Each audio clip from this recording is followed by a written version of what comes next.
Ahoy hoy! Welcome back to my channel. Today I decided that I will spill the tea, or a coffee in my case, on the House of Priests of Sweden.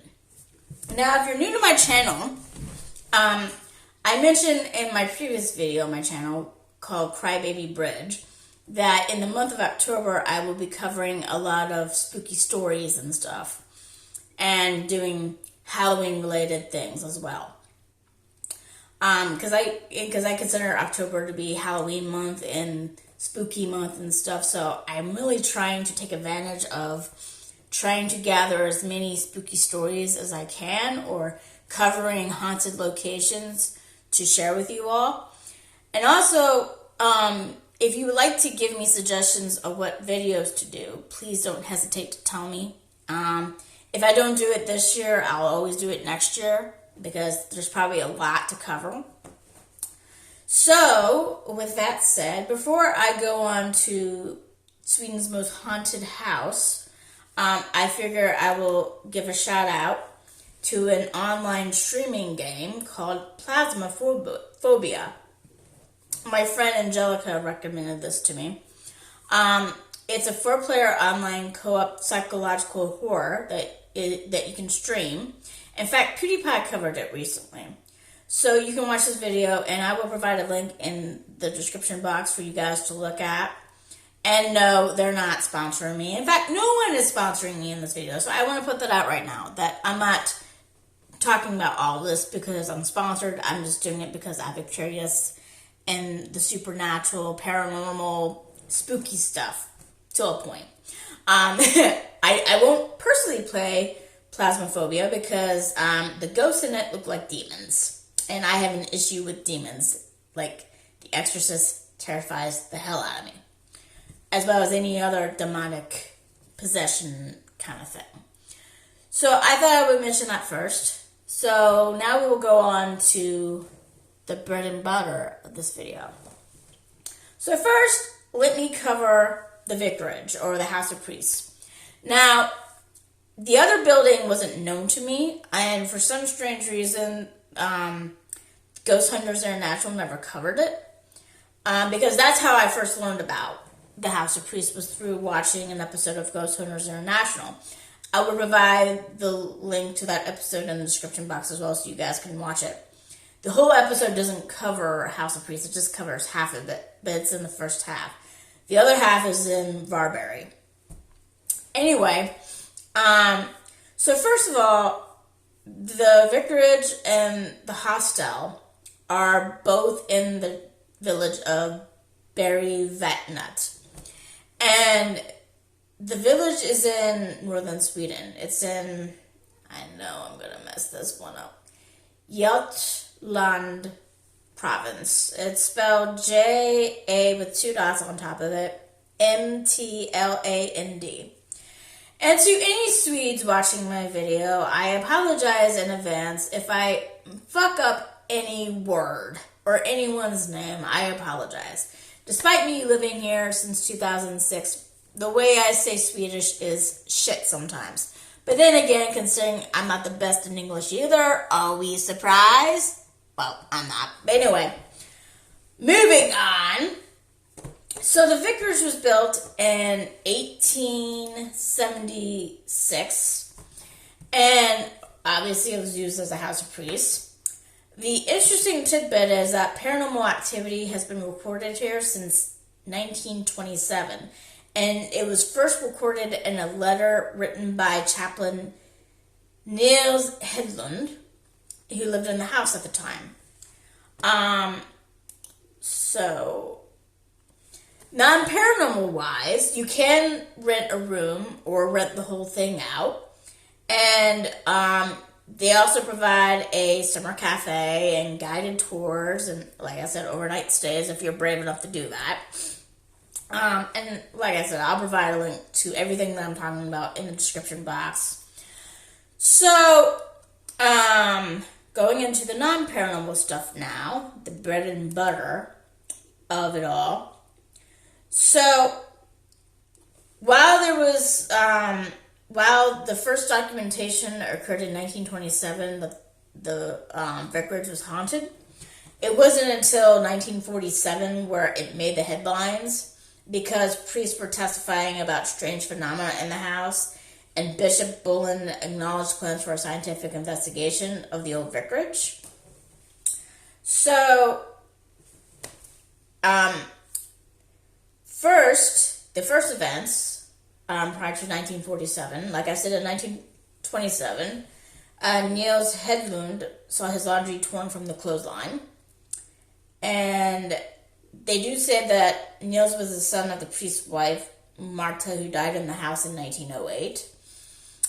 And actually, she's mentioned on Ghost Hunters International. I'll get to that in a bit. In 1930, the priest Rudolf Tendin saw a gray lady in the Great Hall. In 1936, the priest Otto Lindgren heard footsteps and doors opening. And trust me, I've had that in my last house, and my last house was built in the 1940s. In 1941, the Secretary Docien, Igna Floden, saw 3 crying ladies.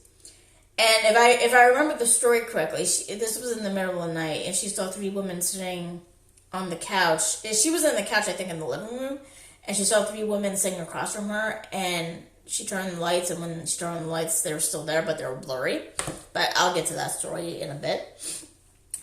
The priests and the rest of Church of Sweden spoke quietly about these ghosts in front of the public, but in 1947, like I said, everything changed. So, how did it happen that the House of Priests, or Prästgård, is known as one of the world's and Sweden's most haunted houses? During a meeting held by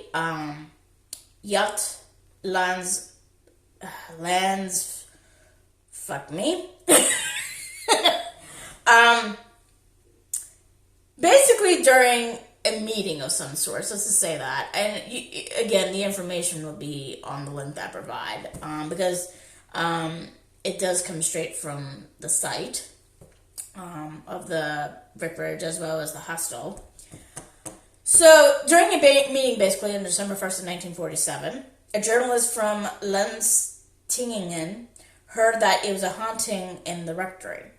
The journalist contacted then-priest Erik Lundgren, who set up an interview where he told about that was a bad translation, where he talked about his and the other priests' past experiences in the vicarage. I gotta say, sometimes the translation between Swedish and English is not exactly 100% head on. That's why I was like, As a writer, I felt like my mouth was being smacked. And this is interesting, the fact that a priest spoke openly about the ghost in 1947 made many raise their eyebrows. This was a time when people openly believed in ghosts were considered odd. So in other words, if you believed in anything paranormal in Sweden at this time, because, places in different time periods are different. In the States as well as in England during the Victorian era, people were interested in the paranormal and doing seances and stuff, where in Sweden, it wasn't the same thing. So this kind of began to bring the paranormal out in Sweden a bit. And spirits and souls were a common word now.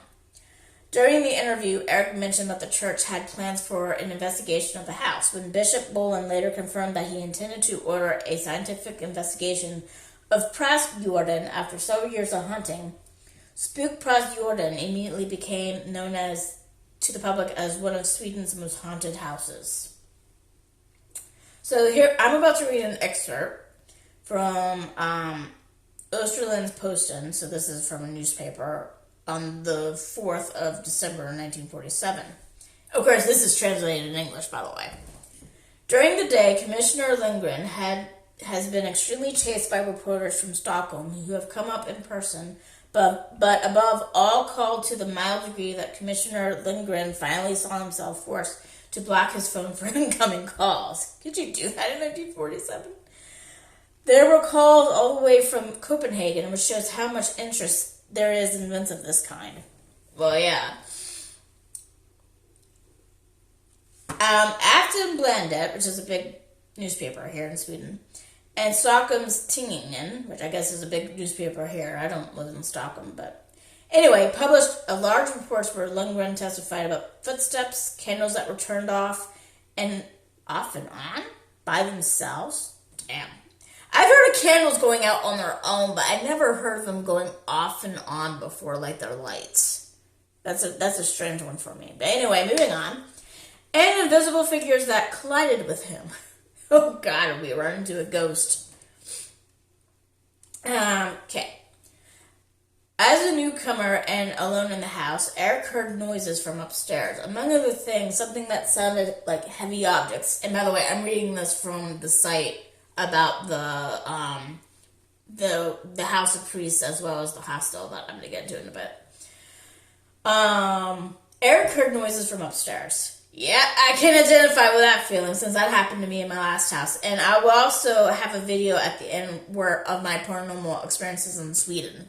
Because trust me, I dealt with that in my last house a lot. Among other things, something that sounded like heavy objects were being dragged across the floor. Eric was a little surprised because the furniture had not arrived yet. Oh, hell! The upper floor was empty. Jesus Christ, that would be unnerving. Oh my God. That I've never experienced before. Ever. So here's an expert from, again, the Österens, I'm probably fucking that word up. Österens posted back in July 4th. Not July 4th. What the fuck am I thinking? December 4th from 1947. So basically, I think this is from the same article from where I did the first quote. As soon as I came here, one evening I heard heavy furniture or doors being dragged around upstairs. Where, however, there was neither furniture nor doors nor any living person. Still, I heard the sounds absolutely clearly. Furthermore, I have heard footsteps up there, although I know that no one has been there on these occasions. That is one claim. Holy hell. So, this continues. The next day, something happens again. When Eric is sitting and working in the expedition, he hears footsteps out in the yard and then the sound of someone stomping his shoes on the bridge. Eric went to open the front door. No one was there. That it sounded as if someone was coming, but then did not appear. I've had that experience, but not similar. There's been times where I was, again, at my last house. I thought one time someone had come home. I thought my significant other and my 2 children had come home because I thought I heard children. And I thought I heard the door opening. When I went downstairs, there was nobody there. And I looked in the driveway and there was no car there. And then I heard footsteps upstairs. When I know no one went upstairs, because, I would have saw someone going upstairs with me. Or know someone was upstairs with me. So yeah, I can understand that all too well. Moving on. Eric eventually became so used to it that he began to ignore it. Yeah, I did the same thing too. Or I would just look up at the ceiling and go, oh, ghosties are acting up again. Many other visitors have testified to these sounds. The most worrying was in the western part of the house where the expedition was located. On several locations, I said locations, I meant to say occasions. Jesus Christ. Yeah. How I am at English, this is an example of this. I swear my brain reads something in another word before I actually know what the word is. So, occasions became locations, and my locations became... Nope, I fucked that up too. I'm so sorry. Anyway, moving on. I did an oopsie there. On several occasions... When Eric was sitting alone and working, he had a definite feeling of not being alone and that someone was watching him. Sometimes he could feel someone sitting next to him, which created an atmosphere that made it difficult to work. It could even happen that he collided with the someone when he was walking around the expedition. From time to time, Lindgren had to move to Rosa Roulette, which is basically the Pimp Room, as he did not get peace of mind. I understand that feeling too. At my last house, I hung out or even slept in what was known as the guest room. And this was the room where, as I said in my video about the paranormal activity I experienced in Sweden, that's where my significant other's grandfather died. So I would hear things in the other room, never in that room for some strange reason, but always in the other room or on the stairs. And I always felt like something was watching me, but it kind of kept its distance at the same time too. Because there was also someone else that died in the house as well, an old woman. But I understand what this priest went through, is what I'm trying to say. So Eric began to keep a record of all the experiences in the vicarage, and he took notes in great detail. Eventually, these ghosts became a natural part of his daily life, and he eventually found no reason to write down what he experienced. It so happened sometimes that he was bothered by the ghosts. Now, there is a rocking chair that rocks on its own. That I remember learning about on Ghost Hunters International. So, according to Eric, one evening when he was reading a book, the rocking chair he was sitting on was moved forward so much that he fell on the floor. He sat down again, the same thing repeated, but this time he struggled to stay. He then feels a force coming over him from behind, which passed through him. His lower legs began to tremble violently, and he lost control and lay on the floor again. And this is a quote from the same article that I mentioned earlier.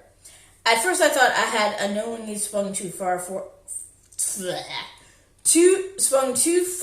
forward and sat down in the chair again. But the same thing was repeated, a sudden jerk, and then I lay on the floor again. I remember hearing about this on Ghost Hunters International, but the funny thing is I thought it happened more recently, which is why taps were called out there. I didn't know it happened back in 1947. But I do remember the curator or the person that was giving the Ghost Hunters International team a tour of the house. I do remember her saying it was a priest, but she didn't say which priest. So, we skipped to 1963, and the rocking chair began to appear in SVTs, which is a huge entertainment program, called Highlands Horna, where Siken Carlson and Simon Bream, among others, auditioned. Pavel Rommel then brought the rocking chair. In 1981, the rocking chair was back to the vicarage again in 1981. I wonder if it had any experiences with that rocking chair there. Because here's the thing. Even if someone didn't die in a place can be still haunted because of objects that they were close to. There's been, when I was watching Ghost Hunters for a long time before they went off the air the first time, or not the only time, but before they went off the air initially, I remember learning about some cases where a place became haunted because they took in someone's stuff and then all of a sudden it was haunted. Now I have a lot of things in this house that's from other people that have died, and so far nothing has come through to haunt us. But usually I think it's because most of them know that they died already and passed on. I mean, I have a chest that's from a wooden box that's from 1776 or something. So, but I haven't had any issues in this house yet, even though I've had all this stuff going back all the way to the same year of the American Revolution. So, yeah. Moving on, we have a Grey Lady in the Great Hall. After the publicity, the other priests and guests who spent the night at the house began to come forward with their stories. In 1930, we're jumping back a bit, the priest Rudolf Tengen, I probably fucked that up, Tenden, something like that, sits in the Great Hall, straight ahead from the entrance on the ground floor. Why the hell did I say ground fall? And reads. Suddenly he sees a gray-clad lady appears in one corner of the room. She takes a few steps towards him and then changes directions and joins the expedition. The last part did not sound right. I think they meant to say she went in the expedition. He follows, but the room is then empty. Um, Otto Lindgren was a priest in the area, in the village, that the vicarage is at in 1936 and 1941. He and his wife sat in the dining room. They heard the front door open and sharp steps towards the kitchen. When they went to see who it was, no one was there. I didn't fight with that one. On a later occasion, the wife heard the same thing again. The front door opens and closes and steps are heard. Excuse me, my voice is like... There we go, much better. Steps are heard in the direction of the kitchen where she is sitting. Suddenly, music is heard outside the door leading into the kitchen. She went and opened it, after which the music stopped. She fetched Otto from upstairs, and when they were both sitting in the kitchen, music was heard again behind the closed door. Now, sounds like that, like footsteps and, opening of doors, can be a sign of a residual haunt, because it's like a recording where something keeps happening over and over again. If you try to address it, it will not answer you back. So it's what's called a residual haunt versus an intelligent haunt. Whereas if you call out for someone and they reply, whether by knocking or by actually using their voice, that's an intellectual haunt. So, the expedition served as the office for the priests who served in the vicarage, if you were wondering what that was. In 1927, and this was the first, as I mentioned, this was the first recorded documentation that the place was haunted. Like I said, this is going back 93 years. So this is more added information than what I didn't say earlier. Other than him... Priest Niels Hedlund hearing footsteps. He felt someone was in the room with him when he was cleaning it. And another thing is that guests testified to seeing a long, dark male figure with a hat that runs between the dining room and the expedition. Many feel the presence and hear footsteps. So, you remember how I was mentioning that story about how this woman woke up to 3 women who were sitting across from her? Okay, well, these women are called the Crying Ladies. And in 1941, Docian Secretary, the cathedral chapter's highest legal official, district court qualified lawyer, Igna Floyden, spends the night in the room that is now called Greta Skorna's room. And during a business trip. In the middle of the night, she wakes up and feels like she's being observed. She sees 3 figures sitting on the sofa and staring at her. This would just scare the shit out of me. When she turns on the light, they remain 3 sad ladies. Mrs. Floden pinches herself in the arm to find that she is awake. When she turns on the light, they're still there, 3 sad women. As a final check, she lets the alarm clock ring as far as possible, but she still sees them clearly. She notices the colors of their clothes. One of them is dressed in black, one has a strong purple dress, and the third is dressed in gray, as the woman the priest Rudolf Tangden saw in the Great Hall 11 years earlier, 1930. 2 of them are sitting with their hands in their laps, while the woman sitting at the far left is knitting. The lady dressed in gray looks very sad and has red circles around her eyes. No one ever felt scared, most interested and confused about what was going on. She continued to look at the ladies for a long time before finally falling asleep. I never seen anything like that, but at my old house, I remember waking up to a shadow looming over me when I was sleeping. I thought it was my significant other leaving for work, so he had to get up really early to go to work, and I thought he was coming in to give me a hug. And just as I was about to reach up to hug him, I noticed that the shadow was bigger than what he is, like taller than what he was, and I thought it was an intruder, so I punched at it, and of course my hand goes through nothing. And you would think that would scare me, but I wasn't scared by it for some strange reason. And I ended up falling back asleep myself. So So this is a continuation of that story.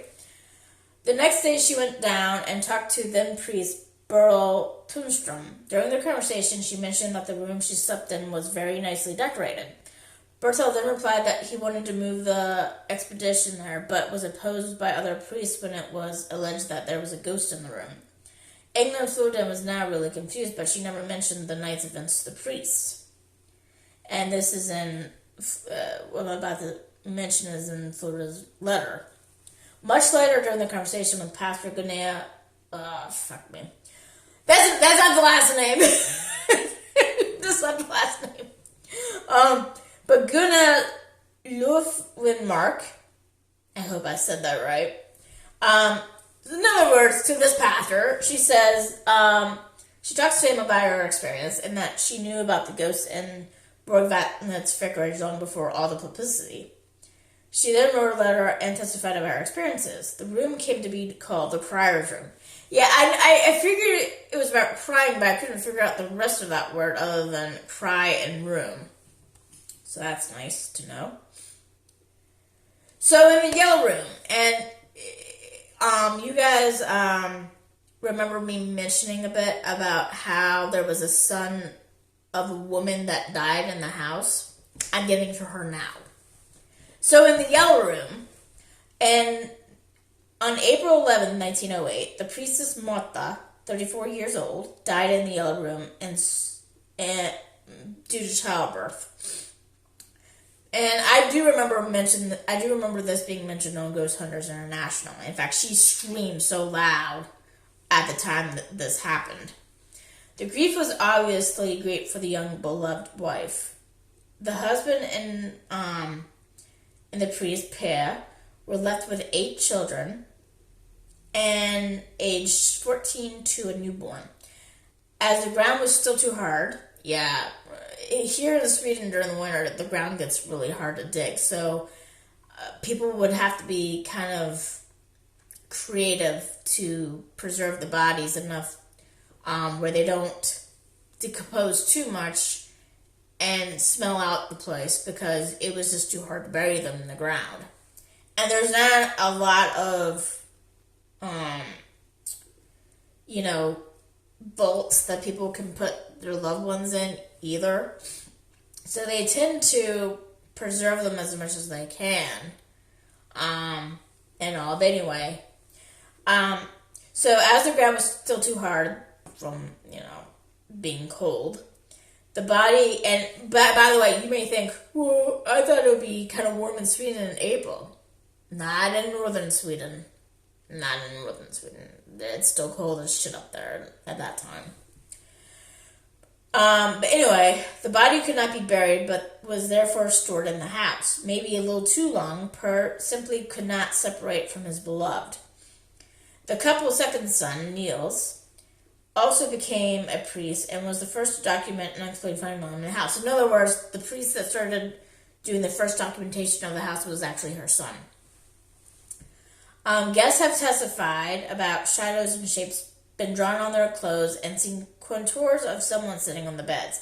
Many believe that it is Marta who is behind the activity. Yeah, and if I remember right from Ghost Hunters International too, the husband of Marta, Per, actually, originally she was brought down the morgue and then he brought her back. And I think it was because the ground was still too cold. But like they said that he was grief-stricken and didn't want to leave his wife, and yeah. In the Blue Room, someone even makes noises. Overnight, guests have testified to the sound of heavy objects being dragged across the floor and having blankets pulled off during the night. The beds in the room have also been moved while the room was empty. On several different occasions, a little boy has also been seen in the Blue Room, and the baby cries have been heard. Many people experience a sad feeling of something tragic that has happened. And then we get to a very morbid part. And this would actually start to sound kind of like what I talked about in my last video involving Crybaby Bridge. And let me just put a trigger warning out there real quick, because I didn't think to do that in the last video. But if you've recently had a miscarriage or stillbirth, or you lost your child, I would not move on to this next part because it will be hard to hear and stuff. So, as I said in my last video, back then it was common for women to abandon their babies and try to kill their babies because being an unwed mother was the worst thing that could happen back then to a woman. And, this was going on for centuries. The stigma even lasted up until, it probably still happens, but nowadays you have safe haven laws where you can actually leave your baby at the police station, fire station, hospital, the church without worrying about being prosecuted. It's called a safe haven law. And as I remarked in the last vid, Napoleon was basically the founder of modern day safe haven laws, except back then you usually would leave the baby at the church to be raised in an orphanage. But yeah, because of the stigma of unwed mothers back then, some women were desperate to get rid of their babies, unfortunately, and this is another case. So in the Pimp Room, in the late 19th century, a young unmarried maid became pregnant, which was unacceptable at the time. The fact that it was alleged that the farm's priest was the father of the child made the whole thing even more forbidden. When the pregnancy began to appear, the maid must have been locked up until the baby was born. The infant must have been killed and buried on the north side of the house outside the Pimp Room. Both the maid and the child are still said to remain in the rectory, which has been confirmed by old owners and overnight guests who have heard screams, baby cries, and seen child figures. Now, interestingly enough, during Ghost Hunters International, Barry, one of the investigators, was actually digging outside with a shovel, trying to provoke activity in the house. And two of the investigators that were inside of the house, Randy was one of them, and I'm trying to remember who the other one was now, were hearing things in the house just as he was doing this. So yeah, it was stirring up some activity. Now, they don't know exactly where on the north side of the house the baby's buried. They just know it's somewhere on the north side near the Pimp Room. So that's the rectory. Just the rectory. There is a farmhouse about 500 meters. No, I'm wrong. 200 meters. And